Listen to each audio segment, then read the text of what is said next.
নমস্কার, শান্তন টিভির পর্দায় আপনাদের স্বাগত। সাথে আছে আমি দীপান্বিতা। চোখ রাখবো সংবাদে। লম্পট যুবকের বাইকে ধাক্কায় সোমবার মৃত্যু হয়েছে 3 বছরের এক শিশুর।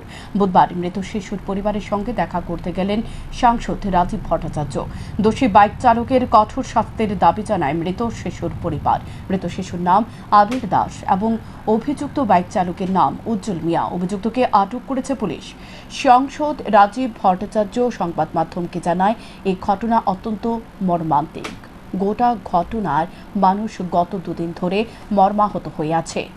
দোষী বাইক চালককে আটক করেছে পুলিশ। সকলে চায় বাইক চালক উজ্জ্বল মিয়ার যাতে কঠোর শাস্তি হয় এবং এই ঘটনার পর পরিবারের সাথে দেখা করে সমবেদনাও জানিয়েছেন সাংসদ। গত পরশুদিন একটা ঘটনা ঘটে, 4 বছরের একটা শিশু বাইক অ্যাক্সিডেন্টে মৃত হয় এবং এটা খুব মর্মান্তিক।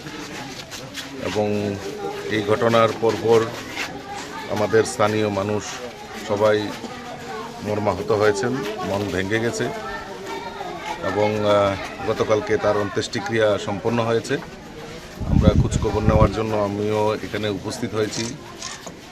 তো তাদের পরিবারের প্রতি সমবেদনা জ্ঞাপন করছি। সমবেদনা জানানোর জন্যই আমরা সবাই একত্রিত হয়েছি এবং এই কাণ্ডের সঙ্গে যে জড়িত তাকে ইতিমধ্যে পুলিশ অ্যারেস্ট করেছে এবং আইন অনুযায়ী তার যেই সুযোগ্য শাস্তি সেটা এলাকাবাসীর দাবি, আমাদেরও দাবি।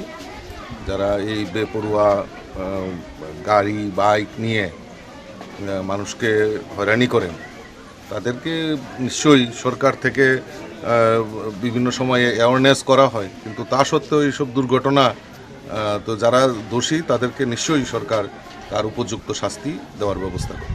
ছত্তিশগড়ে নকশালদের বিরুদ্ধে প্রশাসনের যে ধরনের পদক্ষেপ চলছে এবং এর সর্বশেষ অবস্থা সম্পর্কে সম্প্রতি পলিট ব্যুরোর থেকে একটি বিবৃতি জারি করা হয়েছে। এটা নিয়ে সর্বভারতীয় ক্ষেত্রে শাসক দলের কোনো প্রতিক্রিয়া না থাকলেও দেখা যাচ্ছে ত্রিপুরা রাজ্যের শাসক জোটে কয়েকজন নেতা নানা ধরনের ভুল তথ্য, কুৎসা এবং উদ্দেশ্য প্রণোদিতভাবে নানা ধরনের কথা তারা বলেছেন। সোমবার ত্রিপুরা রাজ্যের রাজ্যসভার সাংসদ রাজীব ভট্টাচার্য অত্যন্ত আপত্তিজনক কিছু মন্তব্য করেছেন। এর উদ্দেশ্য হল ত্রিপুরা রাজ্যের মানুষকে বিভ্রান্ত করা। কিন্তু ছত্তিশগড়ের নকশালরা বিজেপির হয়ে বামপন্থী নেতৃত্বের কর্মসূচিতে বাধা দিয়েছিল এবং একজন নেতৃত্বকে তৎকালীন সময়ে গুলি করে হত্যা করেছিল। আর এখন চোর হলো সাধু। এখন এই নকশালরাই বিজেপির মাথা ব্যথার কারণ হয়ে দাঁড়িয়েছে। কিন্তু কোনো দেশপ্রেমী রাজনৈতিক দল এবং কোনো সংগঠন এই নকশালদের সমর্থন করে না। উল্লেখ্য, গত সোমবার প্রদেশ বিজেপি সভাপতি তথা সাংসদ রাজীব ভট্টাচার্য সাংবাদিক সম্মেলন করে দাবি করেন, প্রাক্তন মুখ্যমন্ত্রী মানিক বাবুদের সন্ত্রাসের প্রতি প্রেম এবং দরদ রয়েছে। এতে বোঝা যায় তারা কতটা রাষ্ট্রদ্রোহী। সাংবাদিক সম্মেলনে প্রদেশ বিজেপি সভাপতি আরও বলেন, মানিক বাবুকে এখন নয়া বাংলো এবং গাড়ি দেওয়া হয়েছে। এগুলোতে বসে তিনি বিজেপির অপপ্রচার করছেন। কিন্তু যত অপপ্রচার করছেন তত বিজেপি সংগঠন শক্তিশালী হচ্ছে। ছত্তিশগড়ে নকশালদের উপরে যে এই প্রশাসনের যে ধরনের পদক্ষেপগুলো চলছে এবং তার যে সর্বশেষ অবস্থা সে সম্পর্কে সম্প্রতি আমাদের পার্টির পলিট ব্যুরো থেকে একটা বিজ্ঞপ্তি স্টেটমেন্ট জারি করা হয়েছে। এটা নিয়ে সর্বভারতীয় ক্ষেত্রেতে কোনো প্রতিক্রিয়া শাসক দলের তরফ থেকে বা সরকার তরফ থেকে না থাকলেও দেখা যাচ্ছে ত্রিপুরাজ্যের শাসক জোটের কয়েকজন নেতা নানা ধরনের যে ভুল তথ্য, কুৎসা এবং উদ্দেশ্য প্রণোদিতভাবে নানা ধরনের মন্তব্য তারা করছেন। এবং সর্বশেষ গতকাল কি পরশুদিন ভারতীয় জনতা পার্টি দলের রাজ্য সভাপতি এবং বর্তমান রাজ্যসভার সাংসদ রাজীব ভট্টাচার্য মহোদয়ও অত্যন্ত আপত্তিজনক কিছু মন্তব্য তিনি করেছেন। আমি ত্রিপুরাজ্য জনগণের জ্ঞাতার্থে তাদের উদ্দেশ্যই তো হলো ত্রিপুরার যে জনগণকে বিভ্রান্ত করা। গোপন খবরের ভিত্তিতে পুলিশ গাঁজা বোঝাই মারুতি গাড়ি আটক করতে গিয়ে ঘটল বিপত্তি। ঘটনা রাজধানীর ওএনজিসি এলাকায়। ঘটনার বিবরণে জানা যায়, বুধবার ভোরবেলা আমতলী থানার পুলিশের কাছে খবর আসে বিলাসবহুল গাড়ি দিয়ে আগরতলা থেকে মধুপুর গাঁজা পাচার হতে পারে। পুলিশ এই খবর জানতে পেরে বাদারঘাট পেট্রোল পাম্প এলাকায় উদ্বেগে বসে থাকে। এর মধ্যে গাড়িটি আসার পর পুলিশ গাড়িটি দাঁড় করাতে চেষ্টা করলে গাড়ি নিয়ে পালিয়ে যাওয়ার চেষ্টা করে অভিযুক্ত গাড়ি চালক বিশ্ববর্ণম। পুলিশ গাড়িটির পেছনে ধাওয়া করলে ওএনজিসি এলাকায় এসে গাড়িটির একটি কমান্ডার গাড়ির সাথে সংঘর্ষ হয়। পুলিশ প্রাথমিকভাবে জানতে পেরেছে গাড়িটি আগরতলা থেকে মধুপুরের উদ্দেশ্যে গাঁজা নিয়ে রওনা হয়েছিল। গাড়ির ভেতরে থেকে 5টি বস্তায় প্রায় 90 কেজি শুকনো গাঁজা আটক হয়, যার কালোবাজারে মূল্য প্রায় 10 লক্ষাধিক টাকা হবে বলে পুলিশের প্রাথমিক ধারণা। পুলিশ অভিযুক্ত গাড়ি চালকের বিরুদ্ধে এনডিপিএস ধারা অনুযায়ী মামলা হাতে নিয়েছে। অভিযুক্ত গাড়ি চালকের বাড়ি মধুপুর থানাধীন দেবীপুর এলাকায়। তবে পুলিশ এজেন্ট আড়াল করেছে গাড়ি মালিকের নাম। তদন্ত প্রক্রিয়ায় দোহাই দিয়ে সংবাদ মাধ্যমের কাছে গাড়ির মালিকের নাম বলতে চায়নি বলে বিশ্বস্ত সূত্রে খবর। আগরতলার দিক থেকে একটি গাড়ি যার নাম্বার TR01BB0562 মারুতি সুজুকি কিছু গাঁজা নিয়ে আমাদের আমতলী হয়ে মধুপুরের দিকে যাবে। এই খবর পাওয়া মাত্র উনি ভোরবেলা একটি অ্যাম্বুসে বসেন আমাদের পেট্রোল পাম্পের কাছাকাছি, কিন্তু কোনো না কোনোভাবে গাড়িটা সেখান থেকে ছুটে আসে। তখন আমরা পিছু ধাওয়া করি এবং ওএনজিসি গেটের সামনে আসা মাত্র এই গাড়িটা আরেকটা গাড়ির সাথে সংঘর্ষ হয় এবং আমরা গাড়িটাকে সাথে সাথে ডিটেক্ট করি এবং গাড়িটাকে চেক করার পর আমরা টোটাল 5টি বস্তার মধ্যে 90 কেজি গাঁজা পাই এবং ড্রাইভার সমেত গাঁজা নিয়ে আমরা থানাতে আসি সমস্ত প্রসিডিউর মেনটেন করার পর। পুলিশের হাত থেকে বাঁচতে আত্মহত্যার চেষ্টা অভিযুক্ত নেশা কারবারি। চাঞ্চল্য করে ঘটনা কৈলাস শহরের ভগবাননগর গ্রাম পঞ্চায়েত এলাকায়। অভিযুক্তের নাম আজাদ আলী। পুলিশের হাতে ধরা পড়তে আত্মহত্যার চেষ্টা অভিযুক্ত নেশা কারবারে। চাঞ্চল্য করে ঘটনা কৈলাস শহরের ভগবাননগর গ্রাম পঞ্চায়েত এলাকায়। অভিযুক্তের নাম আজাদ আলী। জানা যায়, গোপন সূত্রে পাওয়া খবরের ভিত্তিতে করে বুধবার কৈলাসহর থানার পুলিশ অভিযান চালিয়ে আজাদ আলীর বাড়ি থেকে বিপুল পরিমাণ ব্রাউন সুগার উদ্ধার করেছে।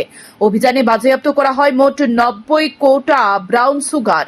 স্থানীয় সূত্রে জানা গেছে, আজাদ আলী দীর্ঘদিন ধরে এলাকায় মাদক ব্যবসার সঙ্গে যুক্ত। পূর্বেও এই অভিযোগে অভিযুক্ত গ্রেপ্তার হয়েছে, কিন্তু বুধবার অভিযানের সময় পুলিশের উপস্থিতিতে সে অসুস্থতার ভান করে জানায় তার প্রেসার বেড়েছে, ওষুধ খেতে হবে। পুলিশ সন্দেহ না করে তাকে ওষুধ খাওয়ার অনুমতি দিলে সে সুযোগ নিয়ে বিষ জাতীয় দ্রব্য সেবন করে আত্মহত্যার চেষ্টা করে বলে অভিযোগ। ঘটনাটি বুঝতে পেরে পুলিশ তড়িঘড়ি করে তাঁকে উদ্ধার করে ভগবাননগর জেলা হাসপাতালে ভর্তি করে। বর্তমানে আজাদ আলী পুলিশি নিরাপত্তায় চিকিৎসাধীন অবস্থায় রয়েছেন। চিকিৎসক জানিয়েছে তার অবস্থা স্থিতিশীল হলেও পর্যবেক্ষণে রাখা হয়েছে। ইনফরমেশন আসে যে ভগবাননগর 2 নম্বর ওয়ার্ডে আজাদ আলীর বাড়িতে কিছু কন্ট্রাব্যান্ড আইটেম আছে বলে এমন একটা খবরের ভিত্তিতে আমরা সেখানে প্রয়োজনীয় ব্যবস্থা সমস্ত নিয়ে আমরা সেখানে উপস্থিত হই এবং রেড সম্পন্ন করি। রেড চলাকালীন তার বাড়িতে যা প্রসিজার আছে মেনটেন করার সময় এই উক্ত বাড়ির মালিক আজাদ আলী, যে নাকি ব্যবসা করে, তার বাড়িতে আমরা কিছু কন্ট্রাব্যান্ড আইটেম উদ্ধার করতে পেরেছি। ওই উদ্ধার কার্য এবং প্রসিজার মেনটেন করার সময়ে সে তার শারীরিক অসুস্থতা যে ফিল করছিল, এটার ভিত্তিতে তার নাকি প্রেশার হাই হয়ে রয়েছে। সেজন্য সে প্রতিনিয়ত প্রেশারের ওষুধ খায় এবং আমাদের কাছে রিকোয়েস্ট করেছে যে একটা প্রেশারের ওষুধ খাবে বলে। যথারীতি আমরা ওকে চান্স দিয়েছি, আমাদের সিকিউরিটিও ছিল ঘরের মধ্যেই সব কিছু। ওই সময়ে সে প্রেশারের ওষুধের সঙ্গে অন্য কিছু একটা খেয়েছে, যেটা ওর শরীরে বিষক্রিয়া শুরু হয়েছে। ওর অসুস্থতা আমরা উপলব্ধি করতে পেরে সঙ্গে সঙ্গে আমরা ওকে ঊনকোটি ডিস্ট্রিক্ট হসপিটালে নিয়ে আসি এবং সেখানে ডাক্তারবাবু যিনি কর্তব্যরত ছিলেন উনি প্রয়োজনীয় ট্রিটমেন্ট করছেন। পুলিশ সূত্রে জানা গেছে, আজাদ আলীর বিরুদ্ধে মাদকদ্রব্য নিয়ন্ত্রণ আইনের আওতায় মামলা রুজু করা হয়েছে। এতদিনে এলাকার মানুষের নাকের টকায় বসে যে মাদক ব্যবসা করছিল তা নিয়ে পুলিশ প্রশাসনের ভূমিকা নিয়েও প্রশ্ন উঠতে শুরু করেছে। স্থানীয় বাসিন্দারা দাবি তুলছে, শুধুমাত্র আজাদ আলী নয়, এ চক্রের সঙ্গে যারা যুক্ত তাদের সবাইকে শনাক্ত করে উপযুক্ত ব্যবস্থা নেওয়া হোক। তারা প্রশাসনের কাছে মাদক মুক্ত সমাজ গঠনের আহ্বান জানিয়েছেন। শান্তন টিভি।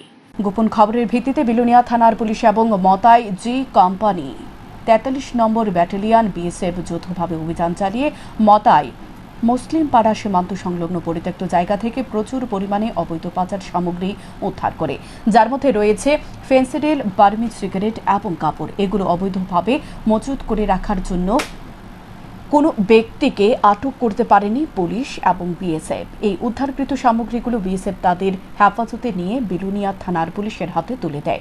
এ বিষয়ে বিলোনিয়া থানার ওসি শিবরঞ্জন দে জানায়, 197টি ফেন্সিডিল, 20 কার্টুন বার্মিজ সিগারেট এবং 152টি বিভিন্ন ধরনের শাড়ি উদ্ধার হয়।